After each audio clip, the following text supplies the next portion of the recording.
debo abandonar el cuerpo.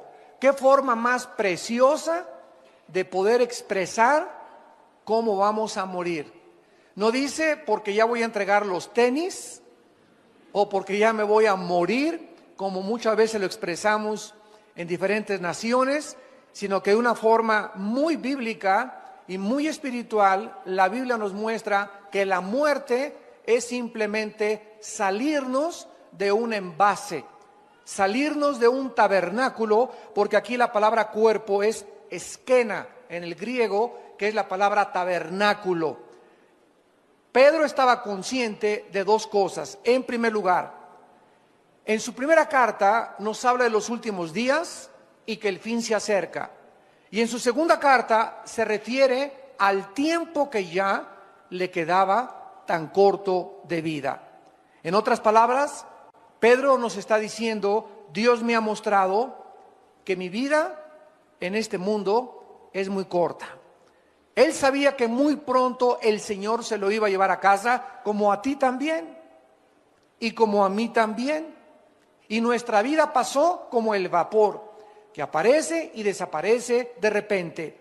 Sin embargo, antes de que Pedro abandonara su cuerpo, él nos quiere dejar instrucciones acerca de cómo debemos nosotros prepararnos para los últimos tiempos. Antes de que esto sucediera, el Espíritu Santo le da a Pedro palabras para la iglesia, para el tiempo final.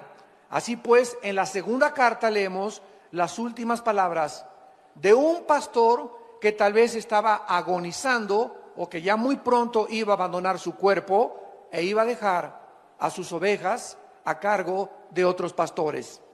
Pedro sabía claramente que el mundo no va a entender el mensaje de la palabra de Dios, porque las cartas de la Biblia son para los creyentes, no son para aquellas personas que no son cristianas. Es como si yo voy en la calle y me encuentro una carta que dice: Chencho, ya me fui, te fuiste y me dejaste y te mando para el mandado, etcétera, etcétera. Yo digo, en primer lugar, yo no soy Chencho. En segundo lugar, yo no le entiendo esa carta. Y en segundo lugar, alguien la dejó. Esta carta no es para mí. Así es la Biblia. Hay mucha gente que viene a la Biblia y no la entiende porque no es para ti. La Biblia y el mensaje de Dios es para aquellos que han aceptado a Jesucristo como su Señor y Salvador. Porque solo ellos, que somos los que formamos la familia de Dios, somos los que comenzamos a entender las palabras del Espíritu Santo. Pedro sabía que el mundo no lo iba a creer, por eso escribe estas cartas a los creyentes. Esto es un mensaje de advertencia también, porque en su segunda carta, capítulo 2, versículo 1, comienza a prevenirnos de las cosas que vamos a enfrentar. Hubo también falsos profetas, escribe Pedro, entre el pueblo, como habrá entre ustedes falsos maestros, que introducirán encubiertamente herejías destructoras. Pedro nos advierte: no se espanten, no se alarmen de la cantidad de falsos predicadores, de falsos maestros, de falsas profecías que dicen que hablan en el nombre del Señor y que ustedes las van a escuchar. Porque así sucedió en el Antiguo Testamento. Y aún negarán, dice, al Señor que los rescató, atrayendo sobre sí mismos destrucción repentina. Y muchos seguirán sus disoluciones, por causa de los cuales el camino de la verdad será blasfemado. O sea, va a haber también muchas conductas, falta de integridad, falta de honestidad, por las cuales muchos cristianos, por la forma como viven sus familias, se van a burlar del cristianismo. Y dice el versículo 3, y por avaricia van a hacer mercadería de ustedes con palabras fingidas. Sobre los tales, ya de largo tiempo la condenación no se tarda y su perdición no se duerme. Dice Pedro que habrá falsos maestros, falsos profetas, que habrá personas que vayan a escandalizar a la gente y que además va a convertir el evangelio en un mercado. En otras palabras, van a comenzar a cobrar por escuchar el evangelio. Los predicadores van a comenzar a cobrar, los músicos van a comenzar a cobrar y como yo he viajado ahorita casi por todo Estados Unidos diciéndoles a los líderes, si ustedes tienen a una banda de músicos o a un predicador que les fija un precio, no lo vuelvan jamás a invitar, porque son mercenarios del Evangelio de Jesucristo. No podemos nosotros más que presentar gratuitamente el Evangelio de la gracia de Dios. Pero ahora ya vemos en la televisión que te mandan sobres. Hace poco hay un predicador la semana pasada, no lo van a creer, pero esto fue lo que dijo. Tenemos un déficit de $3 millones en nuestra organización. Necesito que ahorita saquen un sobre y le pongan atrás del sobre, pongan su ofrenda y pónganle atrás del sobre deuda cancelada. Porque en el momento en que ustedes me entreguen su sobre, otra persona y yo vamos a orar por este sobre para que todas tus deudas sean canceladas. Y además vamos a orar para que Dios te abra los tesoros escondidos. Yo estaba con mi esposa, lo vimos hace 4 días en la televisión en Estados Unidos, y yo le decía a mi esposa, ¿cómo es posible que nadie se levante y les diga, cómo es posible que le puedan creer ese falso profeta? ¿Cómo es posible que le puedan prometer a una persona que si tú das, todas tus deudas van a ser canceladas? Es increíble la forma como están esquilmando y como están tratando de presentar el Evangelio de Cristo. En el capítulo 3, 2 Pedro 3, dice Pedro en el versículo del 10 al 12, pero el día del Señor vendrá como ladrón en la noche, en el cual los cielos pasarán con gran estruendo, los elementos ardiendo serán deshechos, y la tierra y las obras que en ella hay serán quemadas. Puesto que todas estas cosas han de ser deshechas, ¿cómo no debéis vosotros andar en santa y piadosa manera de vivir, esperando y apresurándoos para la venida del día de Dios, en el cual los cielos encendiéndose serán deshechos, los elementos siendo quemados se fundirán, pero nosotros esperamos, según sus promesas, cielos nuevos y tierra nueva, en los cuales mora la justicia. Como cristianos, nosotros creemos las palabras de Dios acerca de los tiempos finales y estamos recibiendo, amados santos, actualmente advertencias muy fuertes. Advertencias muy fuertes, y todo aquello que el mundo había hecho hasta estos tiempos va a comenzar a ser sacudido por Dios. Los banqueros robaron a la gente, principalmente la clase media baja alta, con tantos intereses de las casas, de las tarjetas de crédito, y dijo Dios, basta. Ya no van ustedes a explotar a la gente. Lean ustedes Santiago 5, ya dice claramente, el jornal de los obreros ha llegado a Jehová de los ejércitos, porque los han explotado y se han aprovechado. Un grupo muy pequeño en el mundo, un monopolio que se hicieron de multimillonarios para explotar a todos los demás, hasta que llegaron a la misma quiebra. Y estaba tan interconectadas las naciones en el mundo con los Estados Unidos de Norteamérica, que cuando cayó Estados Unidos, está cayendo la economía mundial. ¿Por qué? Para que se cumpla la palabra de Dios, que el mundo se dirige a una economía global. Muy pronto, escúchenme ustedes, no lo digo yo, lo dice la Biblia, vamos a tener una moneda tal vez internacional, y los primeros pasos van a ser que no va a ser el peso, ni el dólar canadiense. Se va a unir Canadá, Estados Unidos y México con una sola moneda. Se van a unir después el euro con otra sola moneda, y hasta que el anticristo surja será una moneda internacional. Y después viene la marca de la bestia, donde nadie podrá comprar ni vender sin tener el número 666. El mundo se dirige con una velocidad vertiginosa y acelerada a los tiempos finales. Y Dios está sacudiendo lo que más le duele a la gente, el dios del oro y la diosa del sexo. Son los dos dioses ante los cuales el mundo se ha inclinado actualmente. Han adorado al oro, han adorado al dinero, y Dios nos ha dicho a nosotros, ustedes no se afanen por vuestra vida. ¿Qué han de comer? ¿Qué han de beber? ¿Dónde han de dormir? Búsquenme, para que no se llenen sus corazones de glotonería y de los afanes de esta vida, y el día los sorprenda como ladrón.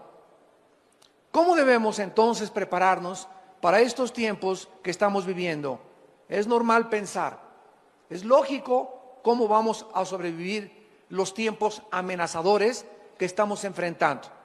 Cuando las tormentas comiencen a azotar más fuerte y comience a llegar a tu vida, toda esperanza comience a escaparse de recuperación, como los que perdieron sus casas en Galveston, Texas, en Nueva Orleans, los que están sufriendo el incendio de sus casas en California, los tsunamis, los huracanes. Cuando llegue una devastación a tu vida, donde pierdas el trabajo y pierdas las cosas que tú crees que para ti eran lo más importante, entonces, ¿qué es lo que vas a hacer acerca de tu vida y de tu familia? ¿Qué vas a hacer acerca de tu trabajo, de tu casa, de tu comida y de tu ropa? Creo que esto es una preocupación lógica y legítima de todo creyente, pero de una manera asombrosa. Pedro no nos ofrece ningún consejo acerca de cómo prepararnos financieramente. No nos aconseja dónde invertir nuestro dinero. No nos aconseja nada de cómo proteger nuestra casa, ni cómo sobrevivir al calentamiento global o a la inflación. ¿Por qué? Vamos a ver enseguida los 4 consejos que nos ofrece el apóstol Pedro. Número 1. La primera cosa que debemos hacer para prepararnos para los tiempos que estamos viviendo es confiar en la fidelidad de Dios. Número 1. Pedro ya había experimentado la pobreza, ya había experimentado la fidelidad de Dios. Cuando seguían a Jesucristo, Cristo les enseñó a que no se preocuparan dónde iban a dormir al otro día, si iban a traer tortas, si iban a traer sándwiches, si iban a tener comida, porque ellos donde les agarraba la noche, ahí dormían. Y donde en la noche les sorprendiera, ahí ponían un cartón, un petate o sobre el pasto, y ahí comenzaron a aprender a despertarse todos los días y a seguir a ese hombre que dijo Jesús: hoy no les va a faltar donde dormir, hoy no te va a faltar el techo, hoy no te va a faltar la comida. Vean ustedes, por ejemplo, en Mateo capítulo 8, versículo 20, que dice la Biblia, Mateo 8:20, Jesús les dijo a los discípulos: las zorras tienen guaridas y las aves de los cielos tienen nidos, mas el Hijo del Hombre no tiene dónde recostar la cabeza. En Mateo capítulo 14, versículo 15 al 21, Mateo 14, del 15 al 21, les dice Jesús: cuando anochecía se acercaron los discípulos y le dijeron a Jesús: el lugar es desierto, la hora ya pasada. Despide a la multitud para que se vayan por las aldeas y compren de comer. Jesús les dijo: no tienen necesidad de irse, denles ustedes de comer. Aquí se enfrentan con una situación donde había cerca de 5,000 personas. Y ya no tenían leche para los niños, ya no había comida en la noche, y los discípulos comenzaron a afanarse y a preocuparse. No tengo para mañana, no tengo para hoy en la noche para comer. Y Cristo les dice: denles ustedes. Y en ese momento se voltean los discípulos, ¿verdad? Y le han de haber dicho: Señor, no trajimos sándwiches. No hay ni un McDonald's abierto a estas horas. No hay nada absolutamente que podamos recurrir. Ellos dijeron: no hay más que 5 peces y 5 panes y 2 peces. Y Cristo dijo: lo poco que tú tienes, escucha este principio, lo poco que tengamos con la bendición de Dios se multiplica. Lo poco que tengamos, si tenemos la bendición de Dios, se nos va a multiplicar. Tráiganme lo poquito que tengan, dijo Jesucristo, y entonces mandó a la gente recostarse sobre la hierba, y tomando los 5 panes y los 2 peces, levantando los ojos al cielo, los bendijo y partió, y dio los panes a los discípulos y los discípulos a la multitud. Esta es la razón por la cual antes de cada alimento, antes de desayunar, antes de comer y antes de cenar, bendice los alimentos en el nombre de Jesús y denle gracias a Dios de los frijolitos refritos, de los totopitos que tienes y tal vez de el vaso de leche que tienes, porque si tú reconoces en lo poco, Padre, gracias porque pudimos desayunar por lo menos esta mañana, pudimos cenar, mis hijos, no tenemos muchas cosas, pero tuvimos para comer. Cuando Dios ve ese corazón agradecido, que lo alabamos y lo bendecimos por lo poco que tenemos, entonces Dios bendice y nos multiplica lo que no tenemos. Pero si nosotros ya comemos como si no lo mereciéramos, en el nombre de Jesús te pido alimentos, guárdalos en el hueco de tu mano, dales a los que no lo tienen, amén. Cómprate una cotorra de África, o un perico, o una grabadora, y comienza a hacer que ese perico, esa grabadora, ore en lugar de ti, porque muchas oraciones de muchos de ustedes caen en la mecánica, comienzan a ser autómatas de Dios, robots de Dios. Ya la oración que dan no es del corazón, ya nomás sacas tu estampita y te echas la presinada también. Tenemos que sentir en el corazón, Padre, gracias por este pollo, gracias por este tibón, gracias por estos cornflakes, gracias por lo que nos das. No perdamos el sentimiento de la gratitud. Es horrible comenzar a vivir creyendo que lo que tenemos no lo merecemos. Gracias por este día, Padre. Gracias porque llegué al aeropuerto, Padre. Gracias porque me guardaste. Gracias por este día, Señor. Nos acostamos con el corazón lleno de gratitud. Y eso es lo que Dios está pidiéndonos. Que no nos olvidemos de que tenemos la vida, estamos respirando y tenemos que comer. En Mateo 17, versículo 24, llegaron a Capernaum. Y vinieron Pedro y los que cobraban las 2 dracmas, Mateo 17, 24. Y le dijeron, vuestro maestro no paga impuestos, o sea, no paga las 2 dracmas. Él dijo, sí. Y al entrar en la casa, Jesús le habló primero diciendo, ¿qué te parece, Simón? Los reyes de la tierra, ¿de quiénes cobran los tributos o los impuestos? ¿De sus hijos o de los extraños? Pedro le respondió, de los extraños. Jesús le dijo, luego los hijos están exentos. Sin embargo, para no ofenderles, ve al mar, eche el anzuelo y el primer pez que saques, tómalo. Y al abrirle la boca, hallarás un estatero, que es una moneda que correspondía a 4 dracmas. Un estatero, tómalo y dáselo por mí y por ti. Cuando ellos necesitaban comer, Dios lo multiplicaba. Dormían en cualquier lugar. Y cuando necesitaban dinero hasta para pagar los impuestos, de una forma sobrenatural, Cristo les proveía lo que no tenían. ¿Se imaginan ustedes el control de Jesús, que hizo los cielos, la tierra, los peces, los animales, los moscos, los insectos, las estrellas, los planetas? Y cuando viene a esta tierra nos muestra que Él era el que tenía el control del universo, al decirle a Pedro, hay un pez que te va a obedecer. Y el que va a morder el anzuelo trae dentro un dracma que alguien tiró y se lo comió. Cristo sabía aún lo que los peces comían. ¿Y cuál era el pez de los miles que había en el mar de Galilea? Que tenía una moneda en su estómago, en su pancita, para que con esa pagara los impuestos. ¿Tú crees que a ti no te dará Dios lo que tú necesitas si tú se lo pides? Si un hijo le pide a su padre un pan, ¿le daremos una serpiente a nuestro hijo? ¿Cuánto más nosotros, cuando tenemos una necesidad, debemos nosotros de seguir confiando en Dios? Los apóstoles aprendieron a vivir sin dinero y con dinero. Los apóstoles comenzaron a experimentar que Dios es poderoso para nunca dejarnos ni abandonarnos. Sabían lo que significaba dormir bajo las estrellas, sin cama ni almohadas. Siguieron a Jesús sin tener un empleo fijo ni promesas de dinero alguno. Solo eran dueños de la ropa que traían y de las sandalias que traían puestas. Y tú tienes 3 pares de tenis, tienes 2 pares de jeans, tienes 3 camisas, ya vas de gane. Tienes un techo, no estás a la intemperie durmiendo. Tienes un jacalito donde duermes arriba de un petate. Tienes un horno ahí para que te caliente.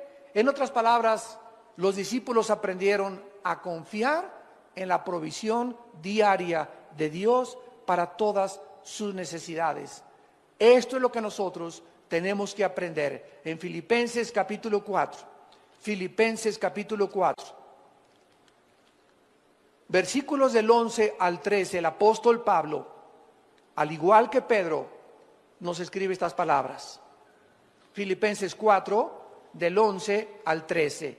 Y dice el apóstol Pablo: no lo digo porque tenga escasez, pues he aprendido ¿a qué? ¿Cuál es la clave para ser feliz? No es tener dinero, porque si solamente eres feliz cuando tienes dinero, qué miserable vas a ser cuando no lo tengas. La clave de la Biblia es que aprendamos a contentarnos con o sin. Porque si no tienes, estás contento porque no dependes de tu contentamiento si tienes. Porque no toda la vida vamos a tener. Yo recuerdo cuando yo inicié el ministerio en 1979. Me fui casi 4 o 5 años de misionero a la Sierra de Guerrero y de Oaxaca. Y durante 3 años anduve en la sierra con los indígenas durmiendo en petates, en casas de adobe, en pueblos de leprosos. No teníamos para comer, comíamos lo que pescaba yo en el mar. Y lo que arrancábamos, los mangos que arrancábamos de los árboles, esa era la comida de mi familia durante 4 o 5 años. Y nunca dejamos de comer mangos, nunca dejamos de comer manzanas, y siempre pescaba algo en el mar para llegar y hacer un pez o 2 peces, y comimos pescado durante 4 o 5 años porque éramos tan pobres que no teníamos. Mi primer coche lo compré hasta 1987, una combi que un hermano me regaló en México. Y andaba en México en las camionetas y en las peceras para acá y para allá, en la lluvia, dando estudios con las iglesias, etcétera, etcétera. No todo lo tenemos hasta ahorita. Pero han pasado 30 años del ministerio y me he dado cuenta que nos usó a nosotros, a Dios, para abrir el camino y para enseñarnos precisamente a que nada nos debe detener. Dios me enseñó y aprendí a contentarme cualquiera que sea mi situación. Si ahora soy pobre, ya no le voy a tener miedo a la pobreza, porque ya sé lo que es ser pobre. Ya aprendí que cuando estaba con él era contento, y me acuerdo que llegaba a la casa y cantábamos himnos, y con una vela hasta las 3 de la mañana estudiaba teología, porque ni luz teníamos en la cabañita que vivíamos en Acapulco, en una montaña.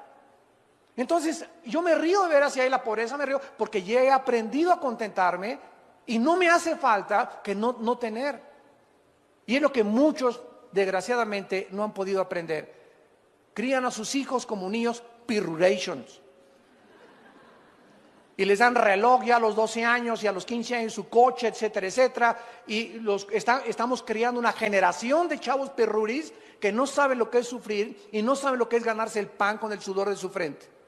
Y es cuando nosotros se casan a los 24, 25 años de edad y ya quieren tener su Sony Trinitron, tienen que tener alfombras persas, persianas de Liverpool y de Palacio de Hierro, y quieren tener todo. Y si no lo tienen, se suicidan o roban o se divorcian, porque mi mamá me crió en camas de sábanas de seda. Y comíamos puro caviar y comíamos puro chivo importado.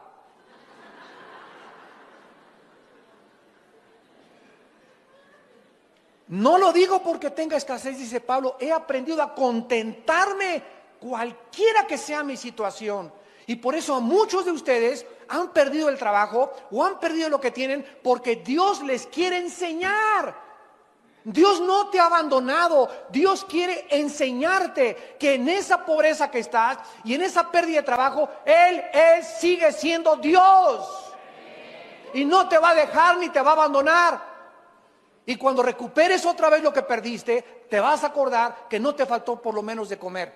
Y no te faltó techo, y no te faltó tampoco tu familia. Porque eso es el tesoro más grande que tenemos. Mientras tengamos la familia, lo tenemos todo. No importa que la familia durmamos en la banqueta, pero juntos siempre, luchando por la sobrevivencia con el Señor de nuestro lado. Diré yo a Jehová, esperanza mía, castillo mío, mi Dios, en quien confiaré. Y no diré yo al banco y la bolsa de valores y Wall Street, en quien confiaré. Pues en aquellos que están confiando en eso, Dios se los ha derrumbado, para que no pongan sus ojos en falsos ídolos, más que en el Dios viviente que le da vida y aliento a todas las cosas. Dice Pablo, versículo 12, sé vivir humildemente, sé tener abundancia, en todo y por todo estoy enseñado, para estar saciado como para tener hambre, para tener abundancia como para padecer necesidad. Y el secreto está en el versículo 3, todo lo puedo en Cristo que me fortalece. Ese es el secreto. Ay de ustedes los que hacen dinero y no han aprendido a vivir con el dinero, porque el dinero los echa a perder. Hay de ustedes de los que la noche a la mañana se enriquecen y no saben qué hacer con el dinero. Y en lugar de entender el propósito por el cual Dios nos da el dinero, comienzan a hacer dinero y se olvidan de Dios y comienzan a tener más gastos y más lujos, y el club y la familia Pompidou y la familia Richelieu, etcétera, etcétera, y comienzas a alejarte de Dios y alejarte del discipulado. Ni diplomados tomas. ¿Por qué? Porque comienzas por los afanes de la vida, porque no habías aprendido a vivir con dinero. Tenemos que aprender a vivir sin dinero, pero también cuando tengamos dinero tenemos que aprender cómo administrar ese dinero. Porque si ese dinero que tienes tú ahorita, tú no sabes con qué propósito Dios te lo dio y crees que es para ti, entonces algún día te comenzará a faltar y te dirá Dios: acuérdate que yo deshago como polilla lo más apreciado del ser humano. En segundo lugar, el segundo consejo que se nos da es no preocuparnos por las cosas materiales. ¿Saben lo que significa la palabra preocuparse? Pre es antes, ocuparse es poner atención. Una persona preocupona es una persona que está antes de que suceda algo, ocupándose o concentrando su atención en algo que no ha sucedido. ¿Y mañana qué como? ¿Y qué no se pasó mañana? Hoy, pero si no, todavía no llega mañana. Todavía ni siquiera. Estamos apenas a las 10 de la mañana, a las 11 de la mañana, y ya estás preocupada por tu lavadora y por tu trabajo.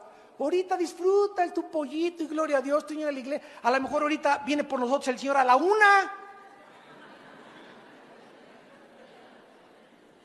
La pregunta más importante que Dios nos haría en estos tiempos es la siguiente: ¿qué hay en tu corazón en estos últimos tiempos?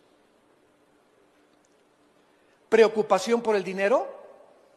¿Por tus inversiones? ¿Por la caída de la bolsa de valores? ¿Por tu salud? ¿Por tu futuro? ¿Por tu familia? ¿Qué está en este momento, en estos tiempos, llenando tu corazón? ¿Qué es lo que más te preocupa en estos tiempos? ¿En qué te estás convirtiendo, dice Dios en esta tarde? Y ustedes que nos ven por la televisión, ¿en qué te estás convirtiendo mientras más rápido nos acercamos a los tiempos finales? ¿En una persona avariciosa, ambiciosa, preocupada por el dinero? ¿Una persona llena de ansiedad y de estrés y de cosas que aún no suceden? ¿En qué te estás convirtiendo? Analiza tu corazón a la luz de los tiempos que estamos viviendo.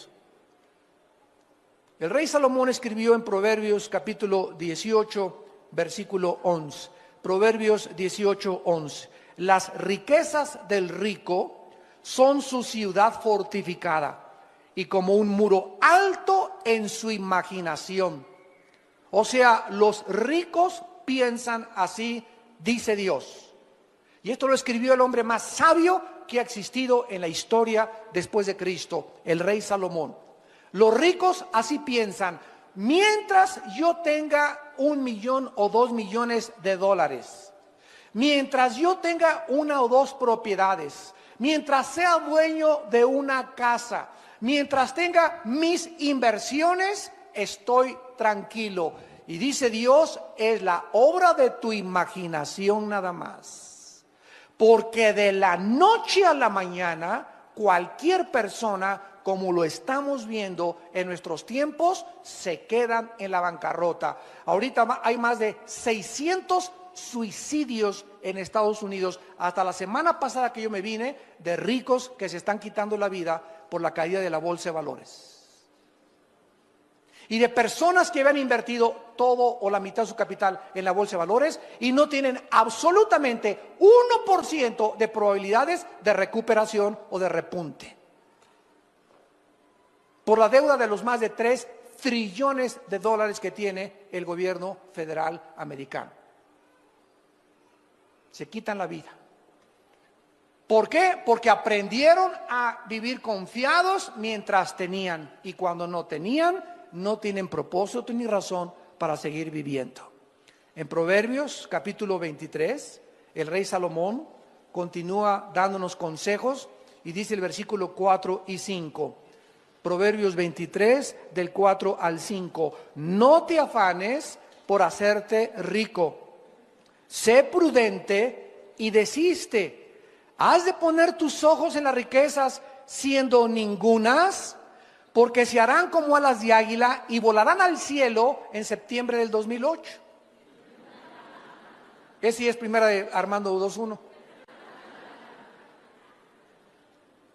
Esto fue escrito hace 3000 años y ante nuestros ojos estamos viendo de qué manera Dios está quitando y derrumbando el becerro de oro.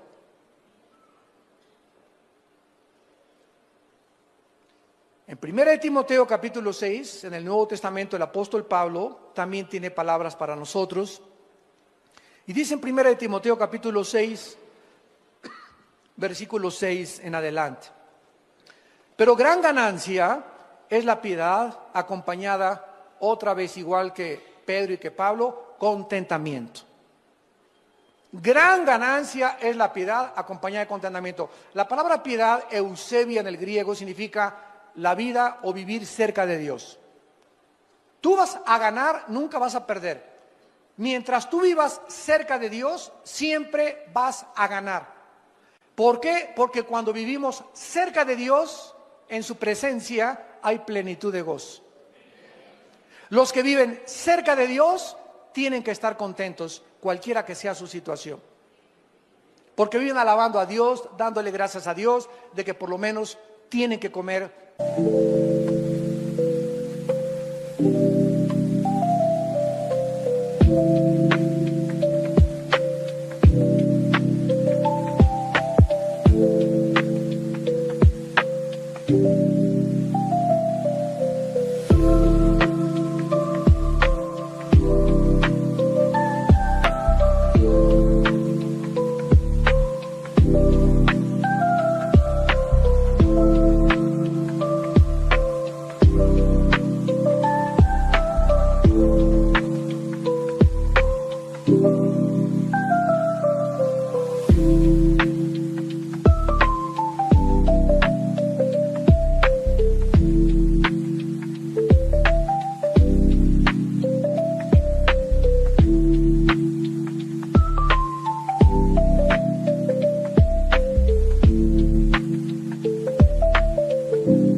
Tienen guaraches que ponerse y tienen un petate donde echarse, donde acostarse. Porque nada hemos traído a este mundo y sin duda nada podremos sacar. Imagínate cualquier persona rica que nos escuche en este momento, que has guardado y échale y abonos y el dinero y hasta abajo el colchón y de repente hoy te mueres un accidente, una embolia, un ataque al corazón y tú tenías dos propiedades y cuando te entierran en el ataúd ni el anillo que traes de casado te llevas. Todo se queda de la noche a la mañana y va a estar tu familia como alacranes peleándose la herencia. Ahí en el panteón van a comenzar los pleitos ya por ver quién tiene más herencia. Así es el corazón humano. ¿Y para qué lo que guardaste? Lo guardaste. Para que lo heredaran y se convirtiera en maldición en tus hijos y en mucha familia. Así que teniendo sustento y abrigo, estemos contentos por el amor de Dios.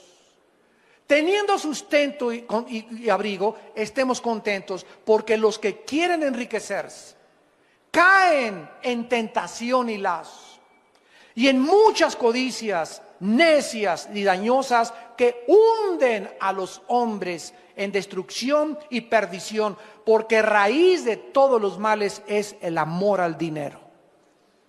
No dice que el dinero sea una maldición, dice que es el amor al dinero lo que es una maldición, porque amando el dinero y codiciándolo se extraviaron de la fe y fueron traspasados de muchos dolores. La raíz de todos los males es la ambición y la avaricia de guardar más de lo que tenemos. No está diciendo que los ricos no van a entrar al cielo, ni Dios está en contra que tú tengas un Ferrari el lunes y un Mercedes y un Lamborghini el miércoles. Si tienes y ganas 3 millones de dólares, te puedes dar ese lujo mientras le des a Dios proporcionalmente. Si ganas 3 millones de dólares, dale 1,5 millones de dólares a la obra. Y dice Dios, yo no tengo ningún empacho en que te quedes con 1,5 millones al mes. ¿Por qué? Porque veo que el dinero no es un ídolo para ti. No te has olvidado de mí, dice el Señor. Ese es el secreto del dinero. Pero cuando comenzamos a tener dinero y comenzamos a guardar de más, habiendo tantas necesidades, orfanatorios, que institutos, que comprar un edificio, etcétera, etcétera, y tú guardas y échale, y échale, y échale, es cuando Dios se enoja contra nosotros, porque nos convertimos en avariciosos, en codiciosos, y en personas que vamos a ser algún día hundidas en perdición y maldición. Dice en Eclesiastés capítulo 5 en el Antiguo Testamento, después de Proverbios está Eclesiastés, y dice Salomón, el hombre más multimillonario que ha existido en toda la historia, Salomón. Nadie ha tenido más dinero que Salomón. Ni Howard Hughes, ¿verdad? Ni Bill Gates, ni Carlos Slim, ni ningún otro millonario actual se compara con las riquezas que tuvo Salomón. Y escuchen lo que dijo Salomón, Eclesiastés 5, versículo 10 en adelante. El que ama el dinero no se saciará de dinero, y el que ama el mucho tener no sacará fruto. Esto es vanidad. Cuando aumentan los bienes, también aumentan los que los consumen. Qué bien pues tendrá su dueño sino verlo con sus ojos. Dulce es el sueño del trabajador, coma mucho, coma poco, pero al rico no lo deja dormir la abundancia. Qué ironía del destino, ¿verdad? El campesino va y siembra su maicito y su caballito y su burrito y en la noche.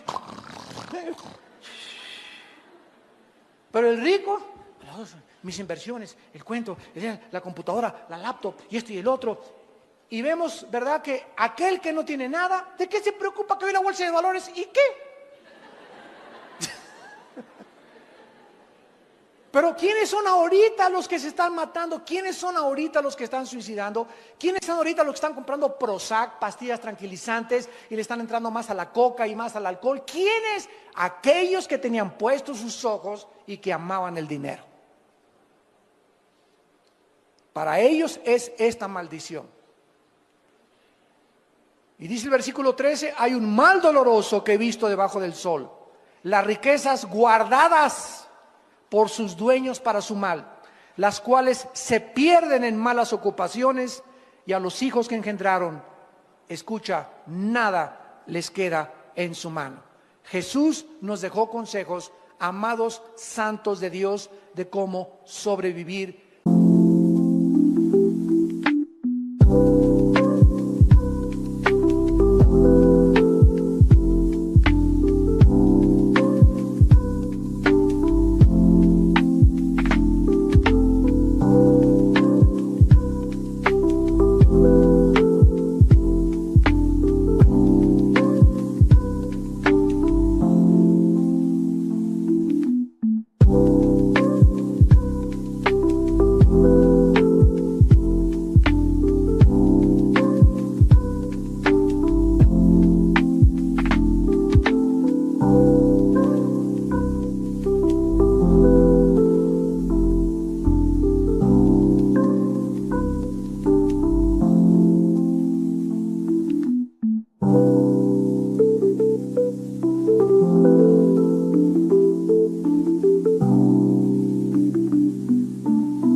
cuando la economía se derrumbara. No nos dejó consejos de cómo invertir ni qué guardar, sino que al contrario, nos dio instrucciones el Señor Jesucristo muy claras en Mateo capítulo 6.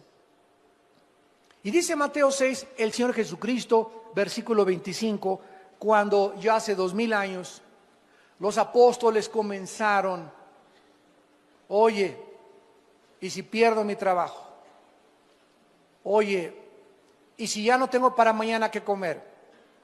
¿Y si el Señor Jesucristo nos deja? ¿Y si hoy en la noche no hay ningún Holiday Inn donde hospedarnos? ¿Y si no hay un restaurante abierto? Y comenzaron a usar una palabra que se llama afán.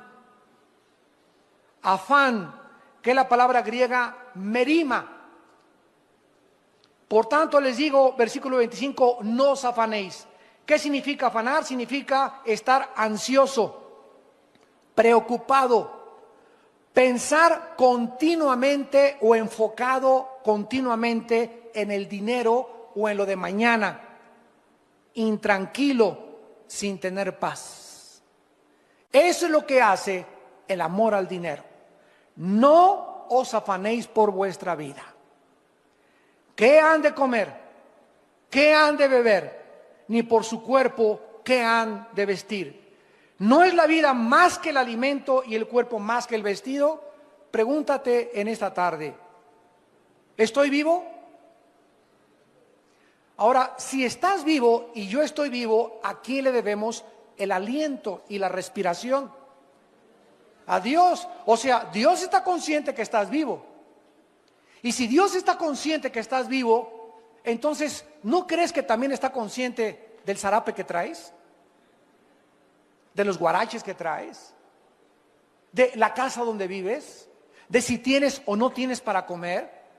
Entonces, si Dios nos sigue dando la vida y amanecimos hoy, ¿por qué nos preocupamos en las cosas secundarias cuando lo más importante es vivir? Este es el mensaje de Cristo a nuestra conciencia. Miren las aves de los cielos, versículo 20, que no siembran, ni ciegan, ni recojan en graneros.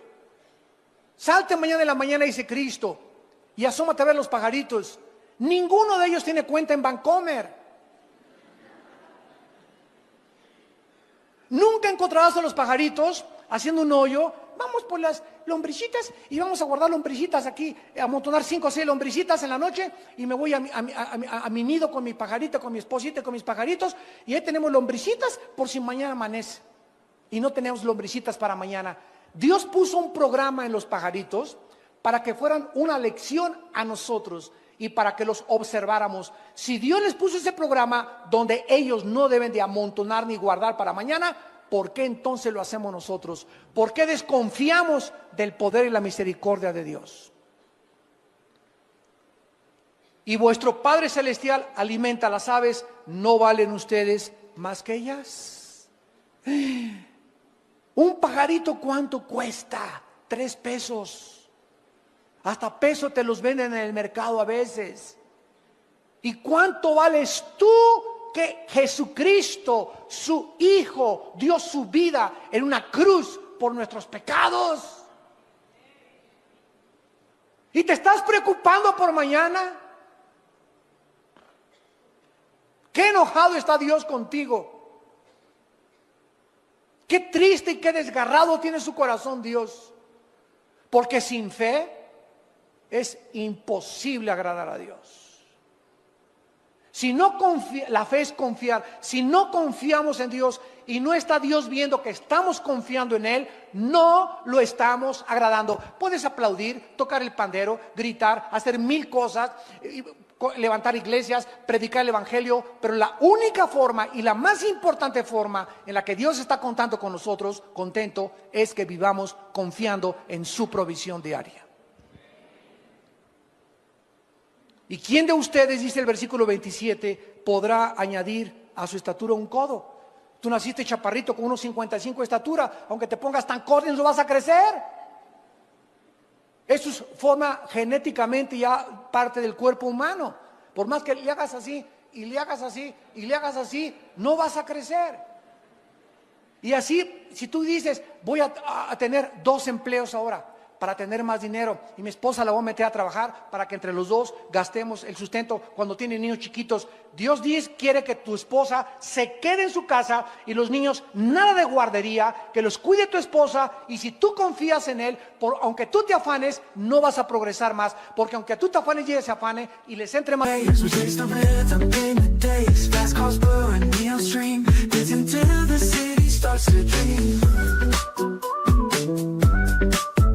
Rhythms pulse through the crowd, voices singing loud and proud. Feel the beat, it's in the air. Magic moments everywhere. Electric heartbeat moves my feet, never retreat. Electric heartbeat, feel the heat. Let's repeat. Digital love, we find in the beats, our hearts align. Visions glow, screens alight. And colors of the night, sync waves crash like the sea. Melodies set us free. Unity in the sound. In this world we are found. This feeling takes control. Sparks ignite within my soul. While you're tight, can't deny. Electric hearts reaching for the sky. Electric. Dinero, no van a ser felices ni van a disfrutar lo que tienen. Si nosotros disfrutamos la vida, es con la bendición de Dios. La esposa que tiene hijos pequeños debe vivir en su casa y debe estar contenta en su casa de ser su ministerio, mientras el hombre va a buscar el pan y traer el sustento a su casa. Y Dios va a prosperar tu trabajo y te va a dar otras oportunidades de trabajo y te va a aumentar el sueldo de tu trabajo y te va a dar más bendiciones cuando Él vea que confías en Él. El mucho afán no va a ser que hagas más dinero ni que vivas más feliz. Busca a Dios y su reino y su justicia sobre todas las cosas. Y todas las demás cosas te serán añadidas. Versículo 29, versículo 30. Y si la hierba del campo que hoy es y mañana se echa en el horno, Dios la viste así, ¿no hará mucho más a vosotros, hombres de poca fe? Si vemos el colorido de una flor, el colorido de una mariposa, el colorido de los campos y de las puestas de sol, ningún pintor, ni Leonardo da Vinci, ni Miguel Ángel, ni nadie ha podido imitar los colores tan preciosos que tienen las plantas y las flores. ¿Y tú te preocupas por tu vestido de china poblana? No os afanéis, pues, no estés intranquilo, no pierdas la paz, mantén la serenidad, guarda la tranquilidad en tu corazón. El Señor es mi guiador, Él es mi pastor, nada me faltará. En lugares delicados pastos me hará descansar. Confía en mí, dice el Señor. Este es el tiempo más precioso que la iglesia tiene para demostrar quiénes son los cristianos. ¿Quiénes son ahorita verdaderamente los cristianos? Ya se acabó el cristianito el domingo nada más. Ahora vas a demostrar en los tiempos que estamos viviendo si realmente crees y confías en Dios. Los gentiles, dice Cristo, el versículo 32, o sea, las gentes que no tienen a Cristo buscan todas estas cosas. Ve a tu cuñado, a tu tío, a tu primo, a tus hermanos, ve a tus familiares que no sean cristianos. Viven únicamente para la lana, la plata, la plata, la plata. Cómo hacer dinero y aprendí y el otro. Y todos los días prende el noticiero y cada vez el corazón les va a explotar mañana. Las noticias aumentan, las malas noticias aumentan y aumentan. Y porque están enfocados nada más el oro, el becerro de oro, el becerro de oro se está deshaciendo, se está fundiendo, el oro se está yendo. Porque toda su vida está puesta ahí. Los gentiles buscan todas estas cosas. El corazón del mundo está en eso, porque ellos creen que eso es lo que vale en la vida. Pero vuestro Padre Celestial sabe que tú tienes necesidad de estas cosas. Busca primeramente mi reino y mi justicia, y todas las demás cosas te serán añadidas. Y finalmente, regresamos a 1 de Pedro 4, se nos da el cuarto consejo: prepararnos espiritualmente. Dice en 1 de Pedro 4:7, mas el fin de todas las cosas se acerca, sean sobrios y velen en oración. Si tú ya sabes ahora hasta este momento que no te va a faltar, Dios va a proveer milagrosamente en tu casa, como lo hizo con una viuda que se llamaba de Sarepta y su profeta Elías. Dios le dice una vez a Elías: quiero que vayas a un pueblito, y al entrar al pueblito va a estar una señora que es viuda recogiendo leña. Y quiero que cuando llegues a ese pueblito le digas a esta viuda que te lleve a tu casa y que te dé de comer. ¿Por qué no le dijo Cristo: quiero que llegues al Holiday Inn? O te voy a mandar con una familia que tienen cornflakes, que tienen avena, que tienen bastante para desayunar, tienen hasta chorizo de Toluca para que te hagan de desayunar. ¿Por qué Dios manda a su profeta con la mujer más pobre de todo el pueblo? Parecería a primera vista falta de misericordia, ¿no es verdad? Caray, aún lo que no tiene se le va a ir a quitar a esa pobre. ¿Cómo lo manda con la que no tiene? Pues llega Elías y la viuda le dice: sí, con mucho gusto, tengo nada más en mi casa, ni cornflakes ni avena, tengo nada más un poquitito de aceite y un poquitito de harina para hacer y freír una sola pieza de pan o un hot cake.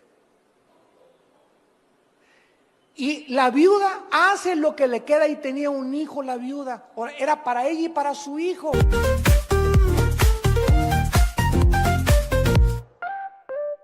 Woke up in the sunshine light, colors so bright, feeling right. Hop in my shoes, run into the day, sparkles in the air, come play. Laughing and dancing around we go, hearts are like fireflies aglow. Singing our song under the blue sky, holding hands high, you and I. This is my happy dream, like a sweet melody. We're flying so free. This is my happy dream, forever you and me, singing in harmony.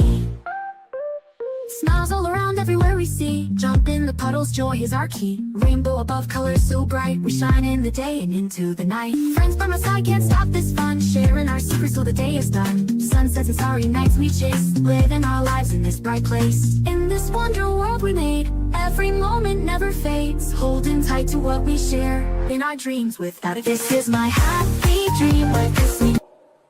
¿Y qué pudo haber dicho ella? Oye, no tenemos ni para nosotros. ¿Quieres que te dé? Ah, pero ahí se encontraba el secreto del poder de Dios para nosotros en nuestra vida también. Entonces la viuda no repeló, porque era una viuda que conocía a Jehová. ¿Y saben lo que hace la viuda? Cocina ese hot cake o ese pan y lo parte a la mitad y le da la mitad al profeta de Dios, y la otra mitad se la reparte entre ella y su hijo. Y cuando Dios ve y Elías ve que ella hace eso de compartir aún lo que no tenía, entonces el profeta, guiado por el Espíritu de Dios, le dice a la viuda: nunca de aquí en adelante te faltará el aceite y la harina en tu casa. Cuando Dios ve que en lo que no tenemos somos fieles, nos dará lo mucho. Porque hay mucha gente ahorita, pobres avariciosos, así como hay ricos avaros, hay pobres avariciosos. Ay, hermano, ¿cómo quiere usted que diezme si no me alcanza? Precisamente porque lo poquitos, los 5 pesos que gana por lavar cada pieza de ropa, señora, como una lavandera hace muchos años que enfrenté en la iglesia, que llegó a la iglesia y me dijeron unos hermanos: hoy anda una señora pidiendo dinero en la iglesia. Y me acerqué y le pregunté a la señora: oiga, señora, ¿por qué está pidiendo dinero aquí en la iglesia? Me dice que soy lavandera. Y le digo: ¿cuánto cobra por cada pieza de ropa? Esto fue como en el 84, 85. Y me dice: pues cobro 5 pesos. Y le dije: ¿y de esos 5 pesos le da usted 50 centavos de diezmo al Señor? Y me contestó: ay, hermano pastor, ¿cómo quiere que comparte 50 centavos si apenas con los 5 pesos me alcanza? Y le dije: ¿sabe una cosa? Como Don Teofilito ni le seguirá alcanzando, le dije. Oiga, pero ¿cómo quiere que diezme? Es que hasta los pobres siguen siendo pobres mientras más avaros sean. Pero si usted, aunque lo poquito que tiene, como la viuda, y le da al Señor y es fiel, aunque me vaya en camión, Señor, pero aquí está lo que te corresponde a ti, nunca te faltará, porque Dios le da la cosecha al que siembra. Lo que sembramos, recogemos. ¿Cuántos de ustedes están en la pobreza? ¿Cuántos de ustedes no tienen o no les alcanza porque son avaros? Y jamás le dan ni el diezmo al Señor, le dan limosna. Y ahorita es el tiempo de aprovechar de sembrar en el reino de Dios. Por eso vives como vives, porque ¿cómo puedes esperar una cosecha cuando no has sembrado absolutamente ni un centavo en el reino de Dios? Pedro está repitiendo lo que Cristo dijo con otras palabras en Juan 14. Si creen en Dios, crean en mí, no se turbe su corazón. No estén intranquilos, no estén preocupados, no estén ansiosos. Voy a preparar un lugar para ustedes, para que donde yo voy, ustedes también estén. Si ustedes tienen mis mandamientos y los guardan, ese es el que me ama. Y el que me ama, yo lo amaré. Y mi Padre lo amará también. Y vendremos mi Padre y yo, y haremos morada en tu vida. No te dejaré ni te desampararé, estaré todos los días hasta el fin del mundo contigo. No veas al mundo, no veas el becerro de oro fundiéndose ni deshaciéndose, no veas las noticias, veme a mí. El creador y sustentador, el que extiende los cielos como una cortina y extiende la tierra y sus productos y da aliento a los que en ella moran y espíritu a los que por ella caminan. Él es el Dios al que estamos sirviendo. Y ahorita nos está probando, no estamos todavía en la tribulación. Imagínense cuando entre la tribulación, si ahorita los que dicen que son cristianos no están soportando esta prueba, ¿cuánto más de las cosas que sobrevendrán sobre este planeta? Es el tiempo, amados santos, de prepararnos espiritualmente en oración, velando, estando conscientes de los peligros que nos rodean y estar pasando más tiempo con Dios. Es triste que actualmente veamos a millones de cristianos que invirtieron en la bolsa de valores. Y esto no significa que Dios esté en contra, no me vayan a malentender, de que invirtamos y tengamos ahorros. Dios no está en contra de que tengas ahorros, pero no que pongas tus ahorros en inversiones gigantescas como la bolsa de valores, con muchísimos más riesgos que los que tienes en el banco. Ahorita en Estados Unidos los que tienen una cuenta menores de $100,000, el banco les promete devolverle los $100,000. Si tienen más no se los promete. Así que están sacando todo el dinero que pueden de los bancos ahorita, ¿verdad? Entonces no está Dios en contra que tengas que tus 25,000, que tus 50, que tus 100,000 pesos ahorrados, o que ahorres 5 millones de pesos, mientras, escúchame, en la misma proporción le des al reino de Dios.